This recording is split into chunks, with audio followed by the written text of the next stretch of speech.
Quand la vie vous pousse à genoux, certains abandonnent.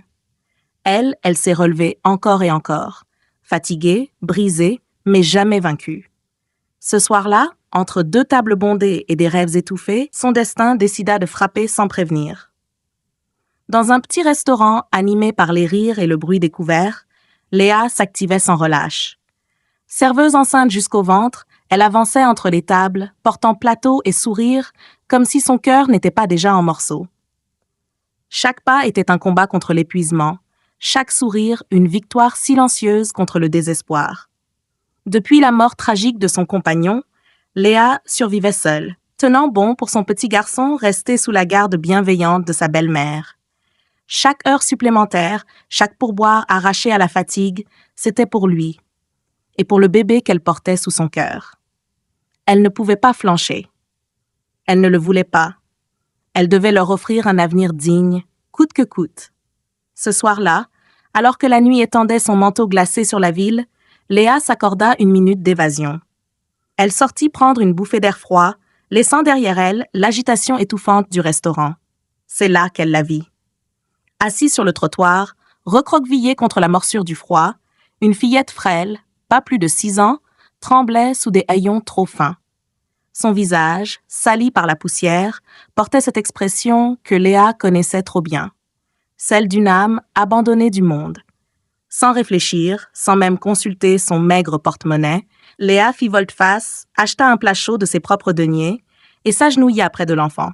« Tiens, ma puce, mange autant que tu veux », murmura-t-elle d'une voix douce, le regard embué. L'enfant hésita un instant méfiante, avant de se jeter sur la nourriture avec une faim déchirante. Léa resta là, à genoux dans le froid, regardant cette petite vie fragile retrouver, l'espace d'un repas, un semblant de dignité. Ce qu'elle ignorait à cet instant précis, c'est qu'un homme, assis discrètement au fond du restaurant, avait observé toute la scène. Un inconnu aux yeux insondables, dont la présence silencieuse allait bientôt bouleverser l'ordre de son existence. Le lendemain matin, rien n'avait changé en apparence. Les mêmes odeurs de café brûlant, les mêmes conversations bruyantes, les mêmes douleurs dans les jambes de Léa. Pourtant, quelque chose planait, invisible, comme une tension suspendue dans l'air. À l'instant où elle déposa une tasse de café devant un client en costume sombre, la clochette de la porte tinta de nouveau. D'un geste machinal, elle attrapa un menu et s'avança vers le nouvel arrivant. « Bonjour, je peux vous proposer une boisson pour commencer ?» lança-t-elle d'une voix professionnelle, dissimulant sa fatigue derrière un sourire usé. Quand elle leva enfin les yeux vers lui, son cœur manqua un battement. C'était lui, le même homme qu'hier soir, le témoin silencieux de son acte de bonté. Elle tenta de masquer sa surprise, notant sa commande d'une main un peu tremblante. Mais alors qu'elle se retournait pour repartir, sa voix grave la retint. « Vous n'étiez pas obligé de faire ça hier, » dit-il doucement.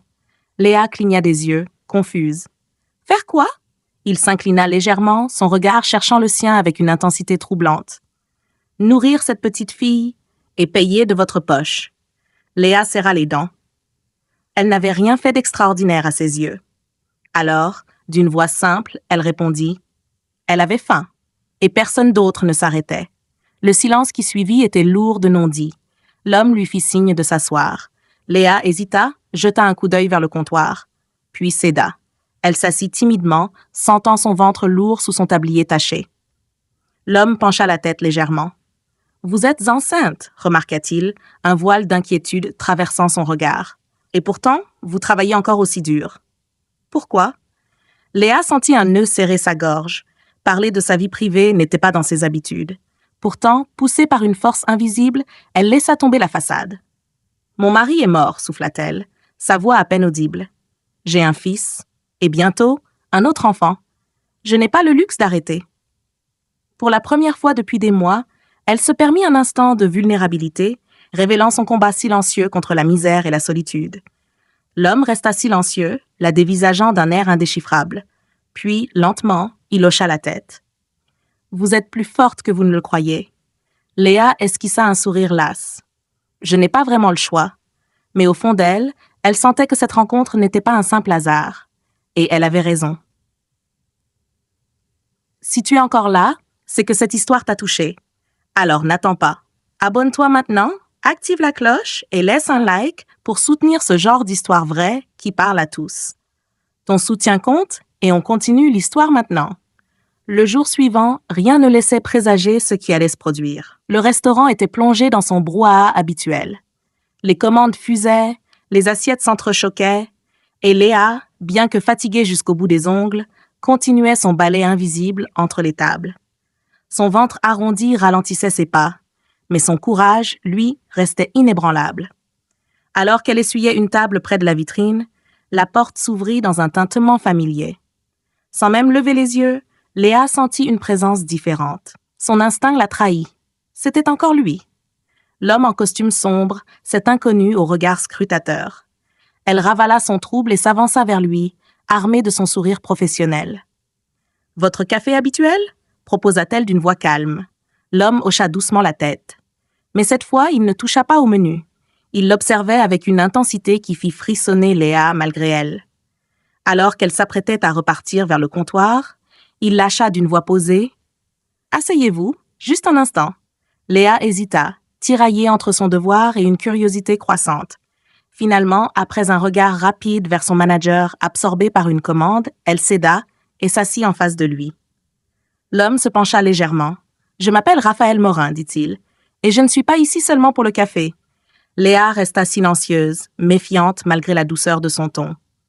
Raphaël continua. « Depuis combien de temps travaillez-vous ici ?»« Bientôt 3 ans, répondit-elle prudemment. « Et vous comptez continuer jusqu'à l'accouchement ?» Léa eut un rire amer. « Je n'ai pas d'autre choix. Mon fils, mon futur bébé, ils dépendent de moi. Si je m'arrête, tout s'écroule. » Raphaël hocha lentement la tête comme s'il s'attendait à cette réponse. « Vous savez, murmura-t-il, ce que vous avez fait pour cette petite fille l'autre soir. Ce n'est pas anodin. » Léa détourna les yeux, gênée. Ce n'était rien. Elle avait faim, c'est tout. Raphaël se redressa légèrement. « Justement, là où tant d'autres fermant les yeux, vous avez choisi de voir. » Un silence tendu s'installa entre eux. Léa ne savait que répondre. Elle n'était qu'une serveuse parmi tant d'autres, une femme ordinaire luttant contre un monde indifférent. Pourquoi cet homme s'attardait-il autant sur elle? C'est alors qu'un homme en costume, impeccablement tiré à 4 épingles, fit irruption dans le restaurant. Il se dirigea droit vers leur table, glissa quelques mots à l'oreille de Raphaël, puis s'effaça en silence. Léa fronça les sourcils, intriguée. « Qui est-ce ?»« Mon assistant, » répondit Raphaël simplement. Avant qu'elle ne puisse poser d'autres questions, il sortit un document de sa poche et le déposa devant elle. « Prenez. Prenez. » Léa, confuse, tendit la main et déplia la feuille. En lisant les premières lignes, ses yeux s'écarquillèrent, sa gorge se noua. Acte de cession, propriété transférée à Léa Durand. Elle releva les yeux, bouleversée. « Qu'est-ce que ça veut dire ?» Raphaël se leva, rajustant calmement sa veste. « Ça veut dire que ce restaurant est à vous, Léa. » Le temps sembla se suspendre. Les voix des clients, le cliquetis des assiettes, tout disparut dans un immense silence. Léa tenta de parler, mais aucun son ne sortit. Sa main tremblait alors qu'elle serrait la feuille contre elle, comme si elle craignait que tout cela ne soit qu'un rêve. Raphaël s'attarda un instant de plus, posant sur elle un regard empreint de douceur. « Vous méritez mieux que de survivre, Léa. Vous méritez de construire quelque chose pour vous et pour eux. » Puis, sans un mot de plus, il tourna les talons et franchit la porte, laissant derrière lui une femme figée, entre stupeur et larmes, au bord d'un nouveau chapitre qu'elle n'aurait jamais osé imaginer. Pendant de longues minutes, Léa resta immobile, le document serré contre elle, comme une bouée de sauvetage au milieu d'un océan déchaîné. Son cœur tambourinait si fort qu'elle avait l'impression que tout le restaurant pouvait l'entendre. Ce qu'elle venait de vivre dépassait l'entendement. Hier encore, elle luttait pour ne pas s'effondrer sous le poids de la fatigue et du chagrin. Aujourd'hui, elle détenait les clés d'un futur qu'elle n'avait jamais osé rêver. Mais à peine la réalité commençait-elle à s'imposer qu'une angoisse sourde la rattrapa. Et si c'était une erreur? Une plaisanterie cruelle. Ou pire, une dette déguisée dont elle ne pourrait jamais se relever. Ses mains tremblaient alors qu'elle se dirigeait vers l'arrière-salle, fuyant les regards, tentant de retrouver son souffle. Ses collègues, eux, continuaient à travailler sans se douter de l'ouragan silencieux qui venait de la frapper. Ce soir-là, chez elle, Léa relut 100 fois l'acte de cession, chaque mot gravé au fer rouge dans son esprit. Tout était légal, authentique, sans contrepartie. Un don. Pur, inattendu. Elle pleura longtemps. Pas des larmes de tristesse cette fois, mais d'un mélange dévastateur d'espoir, de soulagement et de peur. Car lorsqu'on a vécu trop longtemps dans la survie, même le bonheur fait peur. Au petit matin, elle retourna au restaurant, les traits tirés mais déterminés. Si tout cela était réel, alors elle comptait bien en être digne. Elle passerait de simple serveuse à propriétaire. Non pas pour la gloire, mais pour offrir à ses enfants un jour où ils pourraient dire fièrement « Ma mère n'a jamais abandonné ». Pourtant, une surprise l'attendait encore.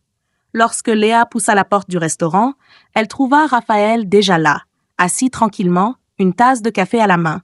Il l'attendait. Léa sentit son cœur s'emballer à nouveau. Elle s'approcha, hésitante, la gorge sèche. Raphaël posa sa tasse avec calme.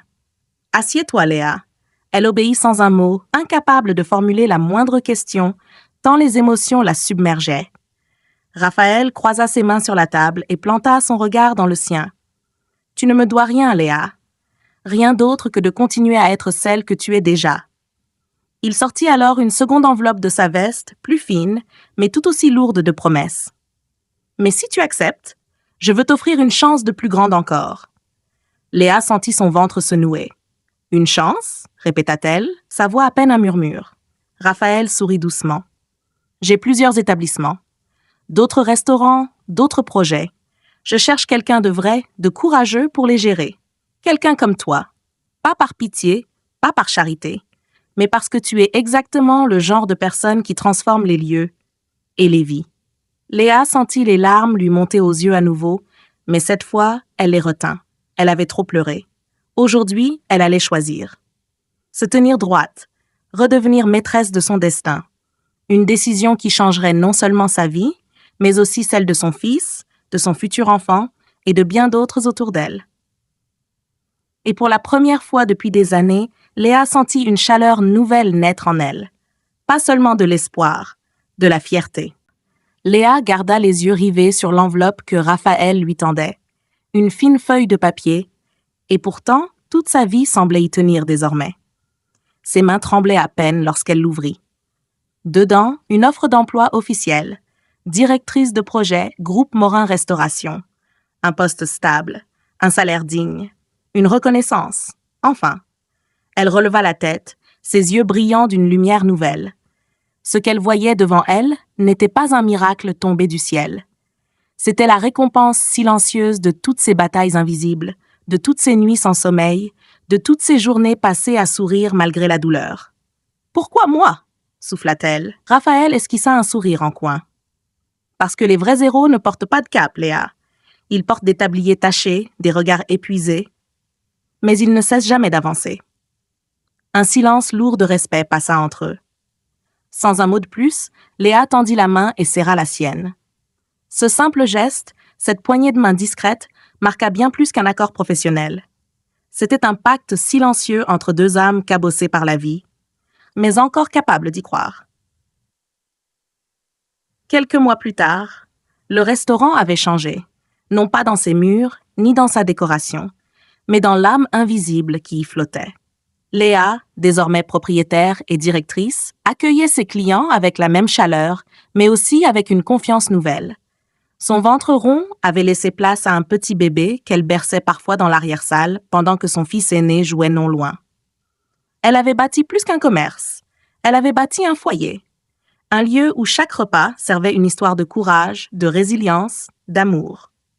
Raphaël, lui, venait parfois déjeuner incognito, s'asseyant toujours à la même table près de la fenêtre.